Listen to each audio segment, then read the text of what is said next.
Hi, and welcome back to High Desert Gardening. I'm Jay Bell, and I am so sorry for the long wait between videos. I have been trying really hard to get this video out, and it's really come down to I'm sitting in my car while my kids are in their sport, and this is the first opportunity that I've had to try to get something out. So if you guys are willing to put up with me doing my video in my car between momming and errands and all of the other things that goes on in my life, I don't mind doing the occasional video for you guys in the car. Ideally, I would love to do most of these out in the garden or outdoors, but sometimes that just doesn't happen. So anyways, so here we go. So this video is going to be part of a series of videos that will be addressing the activities that maybe should be going on in your vegetable garden, as well as a few points of what you could be doing on your like your landscape plants, your perennials, on a month-by-month basis. So if March is all about cleaning up your grow spaces, making your beds all clean, getting all of that winter dump and last year's stuff out of your beds, April is for final soil prep and weeding, watering system maintenance, and it's a really good place to start your planting for your summer veggies. It's also an ideal time to get to your perennials and get them in the ground, and then also finish your pruning for like your fruit trees, your shrubs, things like that. I'll touch a little bit on pruning, but not really. It's a pretty in-depth topic, so that will be a different video if you guys want that. But if you remember my episode on soil health, in particular New Mexico soil health, you'll remember that soil has organisms. Part of the job of the organisms is to take the nutrients that you've added to the soil and break them down so that they are in a digestible form for the plants. And if they're too strong, think of it like a chemical burn. You will be destroying the roots of your plants. Another way you can think about it is that moment when you open a new bottle of wine, if you drink wine, I do, and you open the bottle of wine and you have to let it breathe a little bit so that it can mellow. Otherwise it's too sharp, it doesn't taste quite right.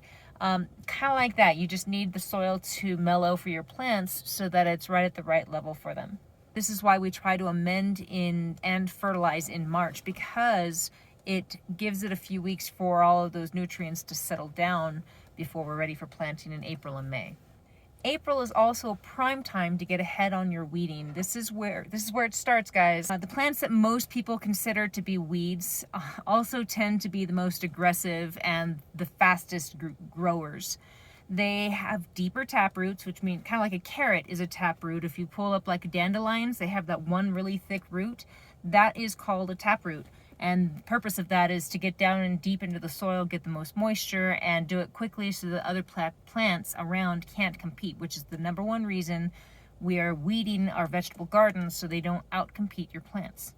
One of the best things you can do is just like spend like 2 days, it doesn't have to be all day, spend 2 days on a weekend or on your days off and go out there with a big trash can and fill that sucker up. And then if you still have more to pull those suckers up, and then just spend maybe 5 minutes a day or every other day for the rest of the summer, and it is so much easier to deal with. Now, there are herbicides that you can use on them.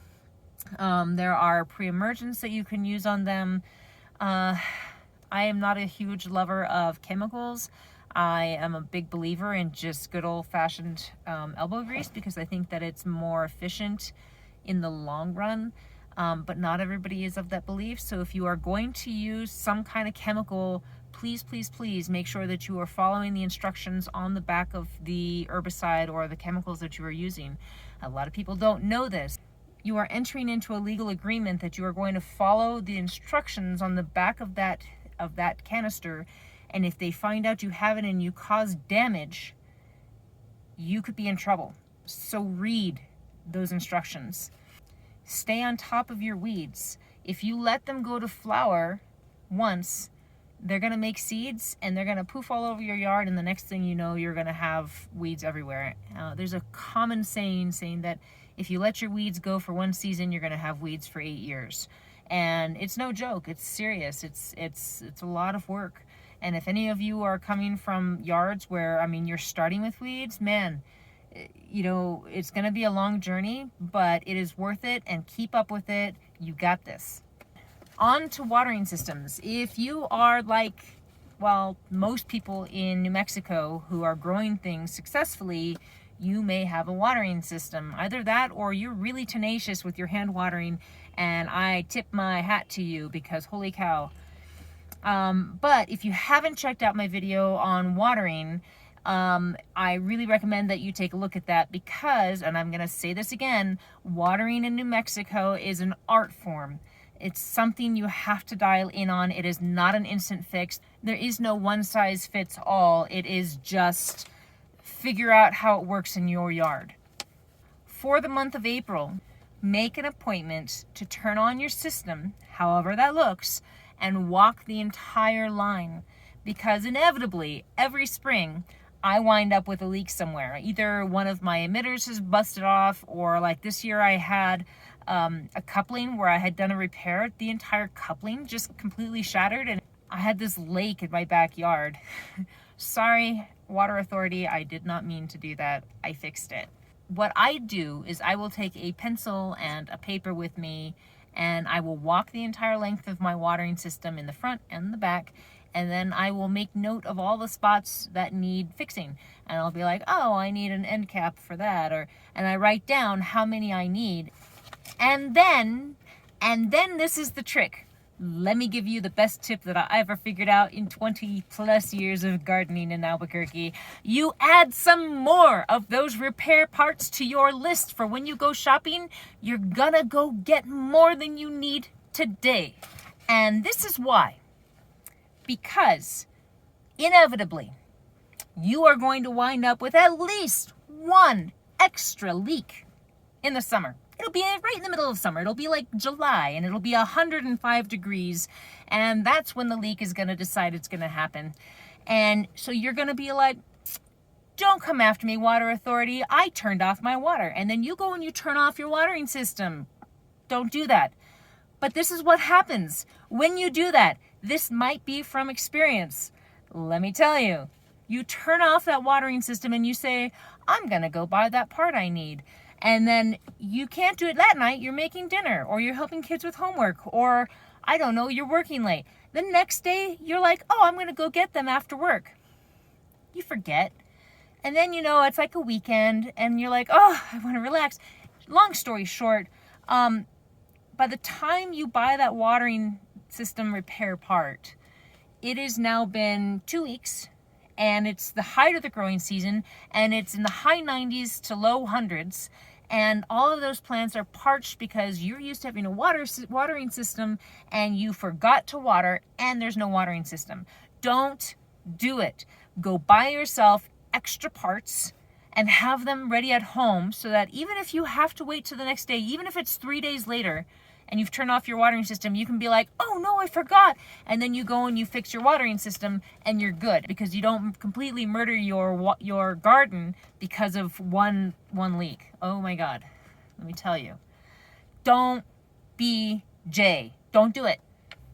This is also a really good time while you're checking your watering system to check your berms. Now, what's a berm? For those of you who have grown trees, or maybe you just build them up around some of your bushes or your plants.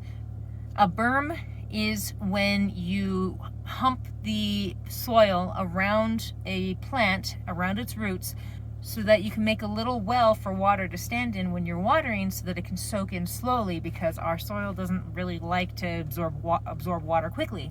Remember, we have sand and clay, not loamy soil. So it takes a while for some of that to soak in. And if you have like new trees or new bushes or any, especially perennials, those berms are so important. But here's the crazy thing. We have wind. Oh my gosh. Wind in Albuquerque. Did you know we're actually windier than Chicago, the windy city? We are. So we have wind. Sometimes we have rain. And those berms get washed away and completely destroyed, and the next thing you know, the next season, you're watering with your watering system and those berms get destroyed. It's a really good time in April to make sure you're checking those berms, make sure that they're sealed, Fix them, build up the soil if you need to. It takes maybe 5 minutes tops if there's one that needs fixing. It doesn't take long, and it saves you like so much heartache. As for planting, April and May are pretty much our planting months. You can get like your early spring stuff in somewhere around February to March, depending on what you're growing and your skill level. But there is so much to talk about regarding what to plant and when and how.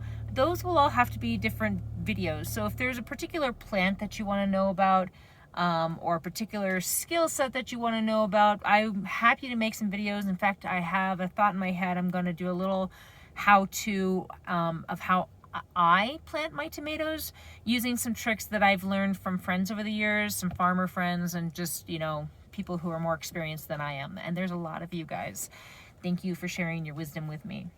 But in general, for the purposes of this video, I want to give you 2 general rules of thumb. The first is that most herbs can be planted pretty much any time in April, from the beginning to the end, and they'll do fine, with the exception of basil. Wait on basil. And then the second one is don't trust the weather. Our weather is as capricious as the ocean, and she sure likes to change her mind a lot. We've had freezes and snows all the way up into June. So just learn to be a weather watcher. If this is your first, second, or third year growing, just make sure you are paying attention to what the weather's doing, what the temperatures are doing, particularly at night. For this reason, I will not plant most of my summer vegetables until maybe the first week of May.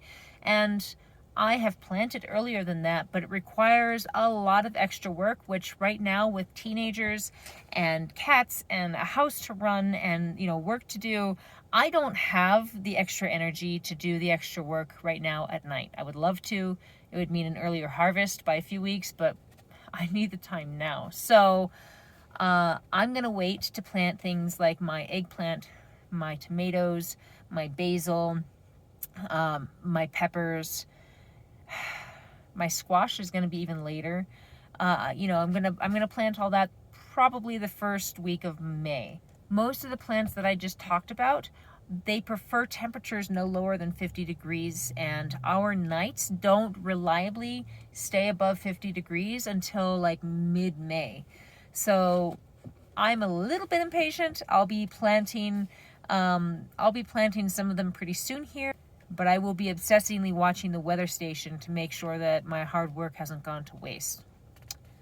In short, if you're obsessed with the garden and you have the time, or maybe it's your Zen space and this is how you handle like not murdering the world, take the time, get out there, plant early, enjoy yourself, have a great time. If you are a new beginner grower and you're a little bit more cautious, just wait a little bit longer, wait until maybe early to mid-May. A lot of the plants that I just mentioned are annuals in our climate.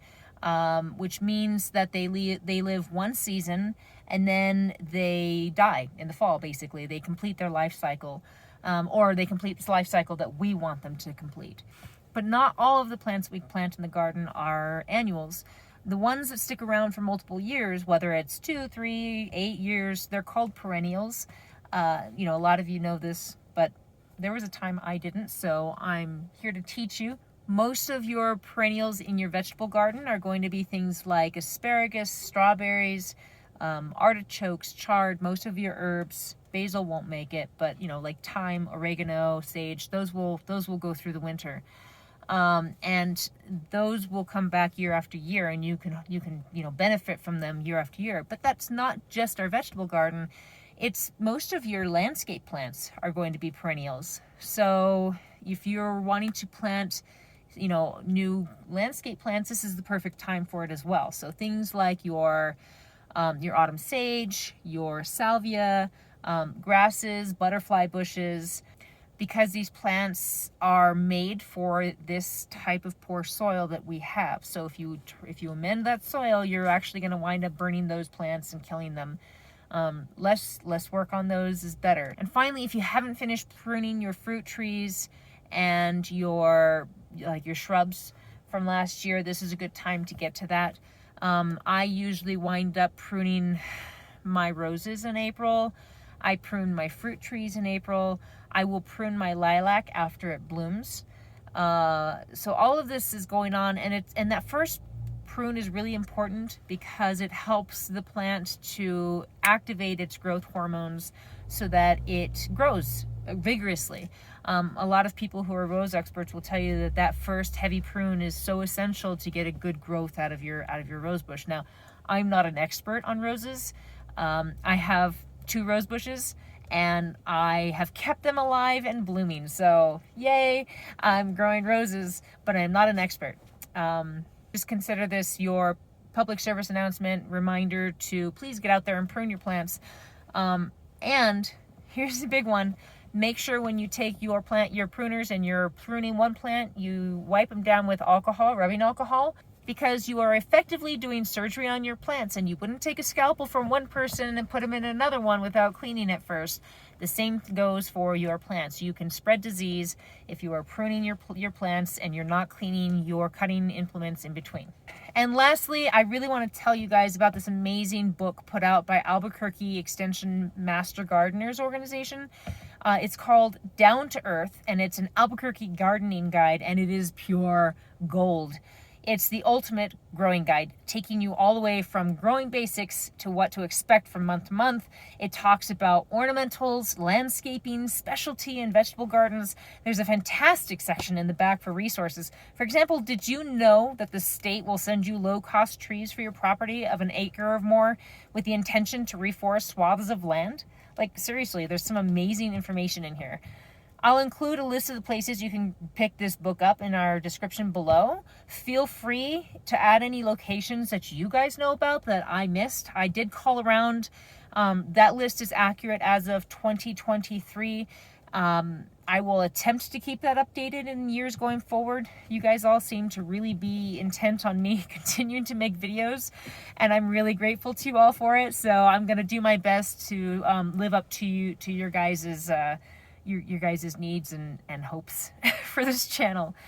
And lastly, I'm going to leave you guys with some resources to help you with upcoming seasons.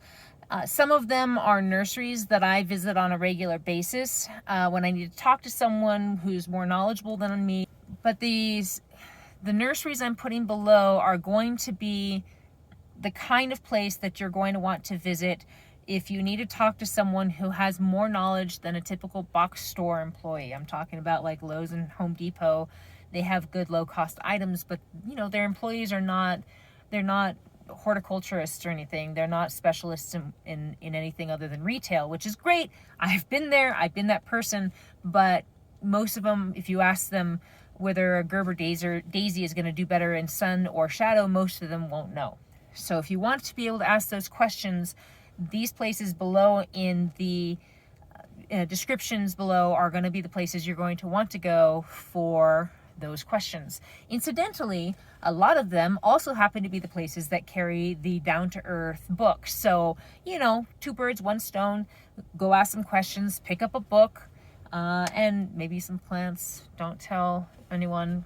I'm also adding a link to the Bernalillo Extension Master Gardener hotline, which you can call Monday through Friday from 9 a.m. to 3:30 p.m. with any questions or problems that you may be having with your plants.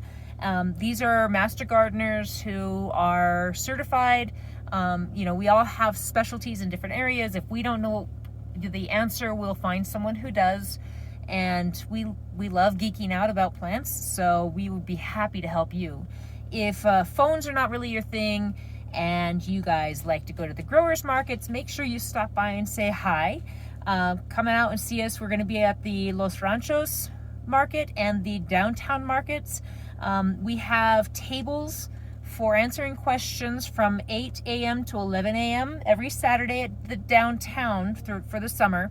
And then we also have tables at the Los Ranchos the first and third Saturdays, which is down off of Rio Grande Boulevard. And that one runs also from 8 to 11 a.m. Sometimes we leave early, usually earlier in the season when there's not a whole lot of activity. So get there early. We may be trying to sell some Down to Earth at some of these tables this year. It'll be a new experiment to see how it goes. So keep an eye out. If you see us, see if we're selling the down to earth or not yet.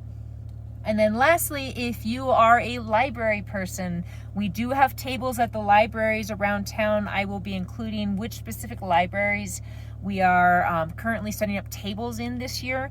Basically, every Saturday, there's going to be a table with master gardeners who are basically camped out to answer any and all of your questions.